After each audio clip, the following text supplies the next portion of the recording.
ଜୟ ଜଗନ୍ନାଥ। ଆଜି ହେଉଛି ସୋମବାର ମେ ମାସ 11 ତାରିଖ। ଆସନ୍ତୁ ନଜର ପକାଇବା କ'ଣ ରହିଛି ସୁନା ଓ ରୂପାର ଦର। ଏମିତିକା ସୁନା ଓ ରୂପାର ଅପଡ଼େଟ୍ ପାଇବା ପାଇଁ ଆମ ଚ୍ୟାନେଲକୁ ସବସ୍କ୍ରାଇବ୍ କରି ରଖନ୍ତୁ, ଯାହା ଫଳରେ ଡେଲି ଅପଡ଼େଟ୍ ପାଇପାରିବେ। ଏବେ ଆସନ୍ତୁ ନଜର ପକାଇବା ରୂପା ଦର ଉପରେ।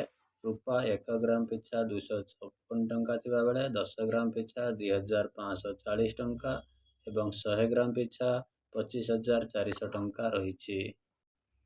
ଏବେ ଆସନ୍ତୁ ନଜର ପକାଇବା ସୁନା ଦର ଉପରେ। ସୁନା 24 କ୍ୟାରେଟ୍ 1 ଗ୍ରାମ ପିଛା 15,260 ଟଙ୍କା ଥିବାବେଳେ 24 କ୍ୟାରେଟ୍ 10 ଗ୍ରାମ ପିଛା 1,52,600 ଟଙ୍କା ରହିଛି।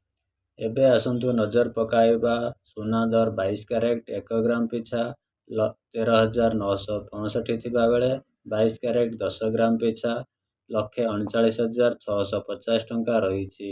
ଏହିଭଳି ସୁନା ଓ ରୂପାର ଦର ଜାଣିବା ପାଇଁ ଆମ ଚ୍ୟାନେଲକୁ ସବସ୍କ୍ରାଇବ୍ କରି ରଖନ୍ତୁ।